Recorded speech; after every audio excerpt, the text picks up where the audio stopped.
Vitamin C அதிகமாக நிறைஞ்ச இந்த நெல்லிக்காயில் இந்தமாரி மிட்டாய் செஞ்சு வச்சுக்கிட்டிங்கன்னா ரொம்ப நாள் ஸ்டோர் பண்ணி சாப்பிட்லாம். குட்டீஸுங்களுக்கு இதை ஸ்நாக்ஸ் பாக்ஸில் கூட நீங்கள் கொடுத்து அனுப்பலாம். எப்படி செய்கிறதுன்னு பார்க்கலாமா? இது செய்யறதுக்கு நான் ஒரு 10 நெல்லிக்காய் கிட்ட எடுத்திருக்கேன். இதை ஒரு இட்லி பாத்திரத்தில் வச்சு நல்லா வேக வச்சு எடுத்துக்கலாம். ஒரு 10 நிமிஷம் வெந்தால் போதும்.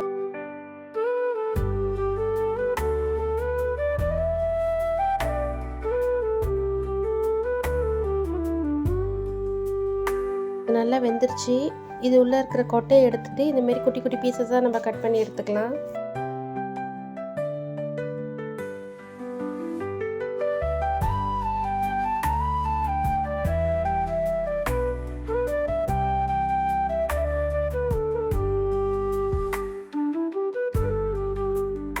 பாருங்கள், இந்தமாரி பீசஸாக நான் கட் பண்ணி எடுத்துட்டேன். இது அப்படியே ஒரு பவுலுக்கு மாற்றி இதில் ஒரு 1/4 கப் சுகர் சேர்த்துக்கிறேன். சுகருக்கு பதில் நீங்கள் நாட்டு சர்க்கரை இல்லைன்னா தேன் கூட ஆட் பண்ணிக்கலாம். இதில் இப்போ கொஞ்சமாக லெமன் ஜூஸ் ஆட் பண்ணிக்கிறேன். இதை அப்படியே மூடி வச்சுருங்க. இது அப்படியே 2 நாள் அப்படியே இருக்கட்டும்.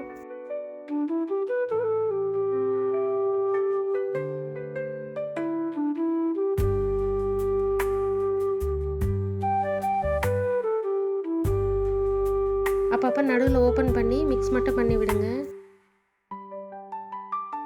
இப்போ 2 நாள் நல்லா ஊறிடுச்சு. இதை அப்படியே வடிகட்டி எடுத்துக்கலாம்.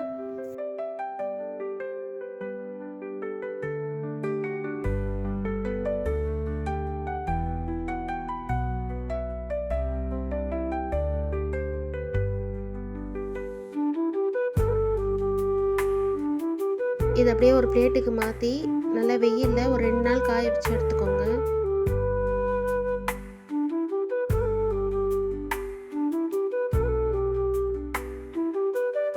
இதை நீங்கள் வேஸ்ட் பண்ண வேணாம். இதில் அப்படியே தண்ணி ஆட் பண்ணி நம்ம ஜூஸ் மாரி குடிச்சிக்கலாம்.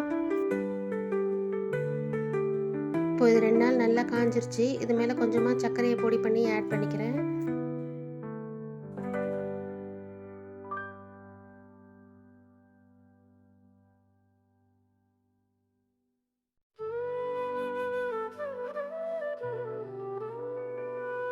அவ்வளோதாங்க, நெல்லிக்காய் மிட்டாய் ரெடி ஆகிடுச்சு. கண்டிப்பாக ட்ரை பண்ணி பாருங்கள். இதுமாரி குக்கிங் வீடியோஸ்க்கு என்னோடய சேனலை சப்ஸ்கிரைப் பண்ணிக்கோங்க. தேங்க்ஸ் ஃபார் வாட்சிங்.